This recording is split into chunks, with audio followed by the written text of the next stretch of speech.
A Greta já falou que os índios, né, morreram porque está defendendo a Amazônia, pô.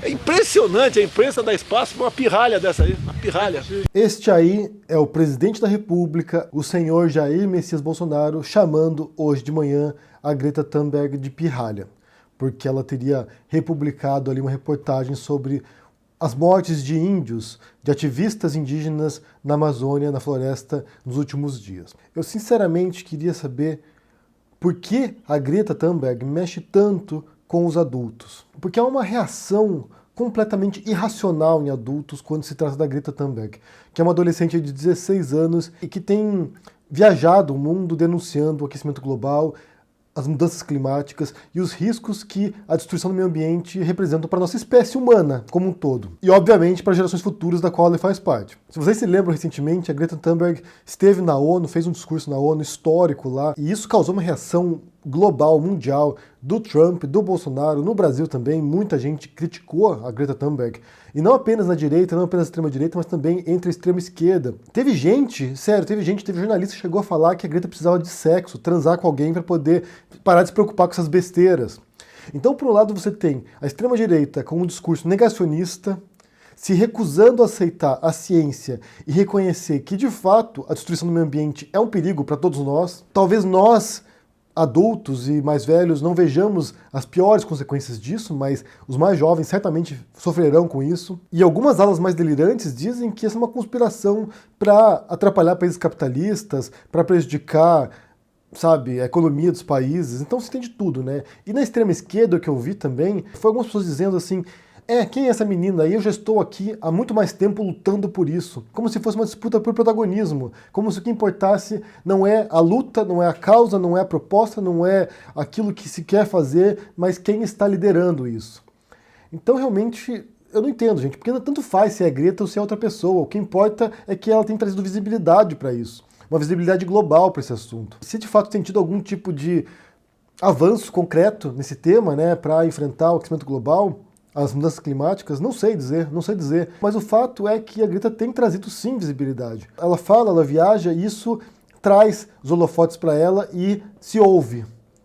Então se ela tem esse poder, seja artificial, seja natural, porque alguns dizem que tem ONGs atrás dela, grupos secretos financiando a Greta, não importa. O que importa é que alguém levante essa bandeira adiante. A questão é mais importante, o problema é mais importante do que a mensageira. E como eu disse, eu não entendo o que leva um presidente da República chamar a Greta de pirralha. Bem, o Bolsonaro é um ser patético mesmo, ele faz isso com o DiCaprio, por exemplo, né, dias atrás, que atacou o DiCaprio na internet, que teve que se manifestar explicando que o Bolsonaro estava mentindo. Ou seja, é uma coisa surreal mesmo, inacreditável. E tem um ponto aqui sobre isso ainda que eu quero mencionar, que tem a ver com a fala do Harari, do Yuval Harari, o historiador, que ele fez no Roda Viva, quando ele esteve aí no Brasil recentemente. Ele disse uma coisa que eu achei brilhante ali. Ele falou assim, olha, essa questão, por exemplo, aquecimento global, que é uma questão que envolve toda a espécie humana, toda a humanidade que pode nos destruir. Para a gente tomar uma decisão sobre esse assunto, a gente precisa ter informações esclarecidas sobre isso. A gente tem que tomar uma decisão coletiva, enquanto nações ou enquanto planeta, a partir de informações reais sobre isso, para que a gente possa escolher o nosso futuro. Se por acaso, isso diz o Harari, se por acaso os seres humanos decidirem, olha, não me importa com o aquecimento global, vamos aproveitar o meio ambiente como a gente puder, vamos destruir tudo que a gente puder, porque não importa, o futuro não nos importa. Se a gente morrer no futuro, nossos filhos, nossos netos, não importa. Se essa for uma decisão consciente, esclarecida a partir dos fatos, que seja, porque nós escolhemos isso. Só que para isso, para a gente tomar essa decisão esclarecida, a gente tem que ter informação sobre isso. E eu não sei até que ponto as pessoas, vocês, por exemplo, aí, estão informados sobre o aquecimento global. Eu leio um pouco sobre isso, eu leio tangencialmente esse assunto, porque me interessa ver sobre geleiras derretendo, por exemplo, sobre os corais que estão morrendo, sobre tempestades que estão mais fortes, furacões, tornados.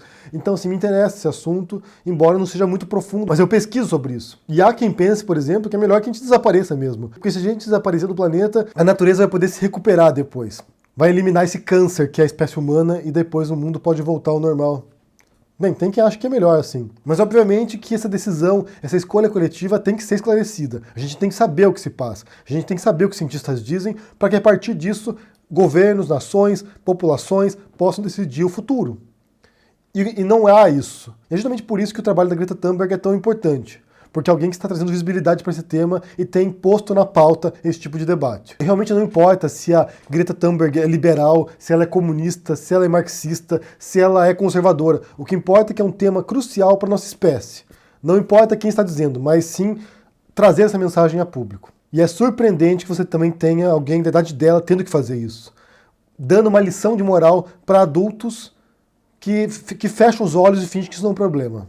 Que inclui também o Bolsonaro, que é alguém que nega que exista aquecimento global, que nega que haja desmatamento na Amazônia, que nega que haja morte de indígenas, que nega o estrago do meio ambiente, da mineração na Amazônia, que ele quer lá enfiar mineradoras lá dentro. Ou seja, você tem adultos que negam a realidade. Então esse é o primeiro assunto. O segundo assunto tem a ver com o vídeo de ontem que circulou do Eduardo Bolsonaro, o filho do Bolsonaro, que queria ser embaixador do Brasil nos Estados Unidos, e ele disse o seguinte aqui num trechinho desse vídeo. Você indo para esse tipo de local, onde ocorrem os chamados pancadões, onde há um consumo de drogas, isso daí acaba por atrair bandidos. E a probabilidade da sua vida ficar em risco aumenta e muito. Então, é exemplo do que eu sempre fui aconselhado dentro de casa, evite esses lugares. Para você sobreviver, não é essencial esse tipo de diversão. Paraisópolis está aí, é um exemplo disso. Lamentavelmente, morreram 9 pessoas, mas de maneira nenhuma a gente pode culpar a polícia militar por isso. Quem está errado é bandido que dá tiro para cima da polícia e a população que não coopera com as autoridades. A polícia está ali para manter a ordem, para ter a disciplina. E todos os trabalhadores gostam disso. Quem não gosta disso é marginal e muitas das vezes pessoas envolvidas com tráfico de droga. Então, todo o meu apoio aos policiais militares e fica aqui esse recado e esse conselho principalmente para os mais jovens. Quer preservar sua vida? Frequente outros lugares. O vídeo do Eduardo Bolsonaro, ele é todo desrespeitoso, porque ele está falando aqui das vítimas de Paraisópolis, da ação policial em Paraisópolis que levou à morte de vários jovens lá, e que na verdade foi um assassinato, né? A polícia levou à morte dessas pessoas, matou esses jovens. E o que o Eduardo Bolsonaro está defendendo ali, primeiro, é a polícia, né? A polícia está agindo do modo como ela é preparada para agir, ou seja, tratando o pobre como algo descartável, que pode ser eliminado. Inclusive, esse é o tema de hoje do meu artigo na Carta Capital, vou deixar aqui o link no comentário fixado para vocês conferirem, no qual eu falo exatamente sobre isso, sobre a desumanização que se faz do pobre e do negro no Brasil, porque basicamente é isso, é uma questão de classe e de etnia, e depois outra coisa que ele fala também, e que é pior ainda, na verdade, é culpar a vítima. O que ele diz ali é que se você não quer morrer, é o que ele disse, se você não quer morrer, não frequente o baile funk. Então ele põe a culpa nos jovens da favela, nos jovens de Paraisópolis que foram lá curtir a noite, que foram lá se divertir e que morreram por causa da atuação da polícia. E aqui é preciso deixar muito claro o que se deu ali. Porque se a mesma ação policial houvesse corrido numa boate de bacana, numa boate de playboys, e houvesse morrido uma dezena de playboys, de patricinhas, de gente de classe alta, o Brasil inteiro estaria completamente horrorizado agora e querendo a cabeça desses policiais, querendo a cabeça do comandante da polícia e querendo satisfações. Se fosse corpos de gente da elite, o Brasil teria parado agora. Não teria descanso, não teria sossego, não teria um segundo na mídia que não estaria cobrindo esse caso. Mas como são os corpos de pobres, de gente da favela, aí tanto faz. Se espera isso. Estavam no local errado. Se não quisessem morrer, não frequentassem o baile funk. Eu assisti recentemente aqui, depois desse caso de Paraisópolis, eu assisti 2 documentários. Um deles se chama Entre Mundos e o segundo se chama A Ponte. E eles mostram esse abismo, essa desigualdade no país, e é chocante você ver isso, porque de fato que é quase um apartheid econômico no país. Você tem pessoas que estão na favela, num bairro pobre ou numa comunidade pobre. E o que acontece lá dentro é que eles são isolados naquele mundo. Eles são isolados tanto de apoio, de amparo estatal, ou seja, eles têm educação de baixa qualidade, eles não têm acesso à saúde pública, eles não têm acesso a saneamento básico, não têm acesso a nada. O único contato com o Estado que eles possuem é a polícia. É a polícia descendo o cacete neles. É a polícia invadindo a favela para matar bandido. E junto com isso matar também cidadãos, que é o que habitualmente acontece. Então, o braço do Estado nos bairros pobres, nas periferias, é a polícia. É a violência, é a repressão, é a brutalidade. Então eles já são segregados desse modo. Eles propositalmente não têm acesso a certos serviços básicos necessários para o exercício da cidadania deles. Porque se você tem uma educação de baixa qualidade, obviamente quando você for competir no mercado de trabalho, você vai estar em desvantagem com quem for numa escola de elite.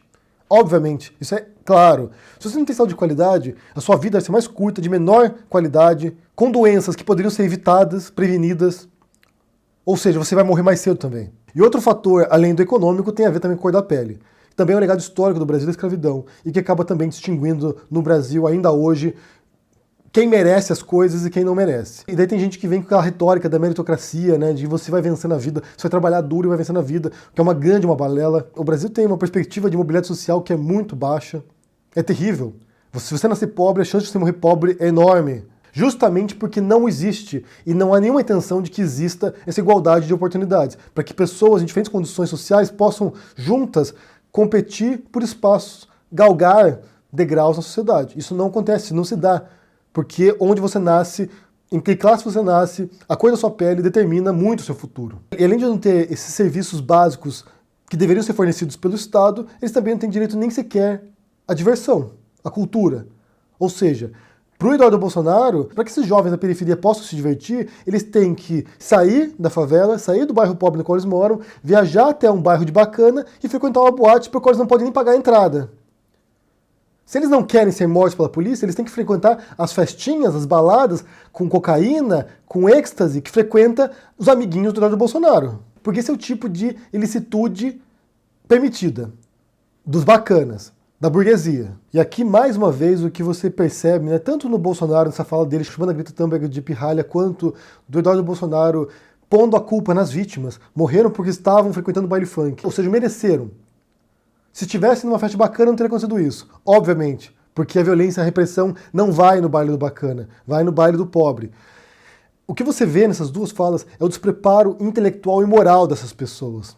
Intelectual porque eles não compreendem o país no qual eles vivem, não compreendem as desigualdades e se compreendem que são psicopatas, são pessoas cruéis que gostam de ver o sofrimento dos outros.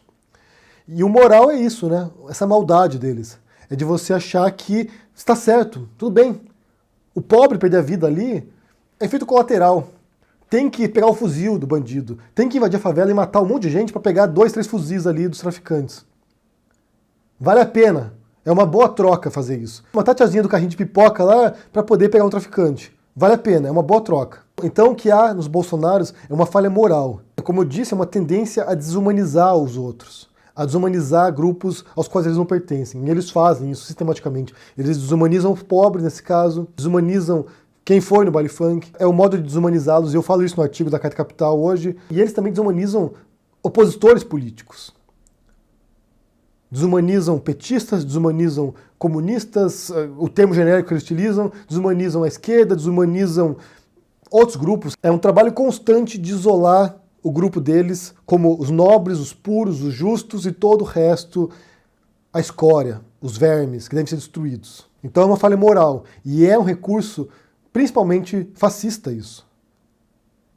De pureza intelectual, ideológica, étnica, de pureza cultural, e os outros podem ser exterminados, podem ser limados da sociedade porque não fazem falta. São ratos corrompendo a sociedade. Na cabeça desses fascistóides brasileiros, os jovens no baile funk em Paraisópolis seriam ratos que devem ser exterminados. Não quer morrer, não frequente o baile funk. Que conclusão óbvia, não? Sério, gente, pra mim, assim, o que eu vejo, o que eu ouço, eu só posso tirar a conclusão que o Brasil está doente, severamente doente.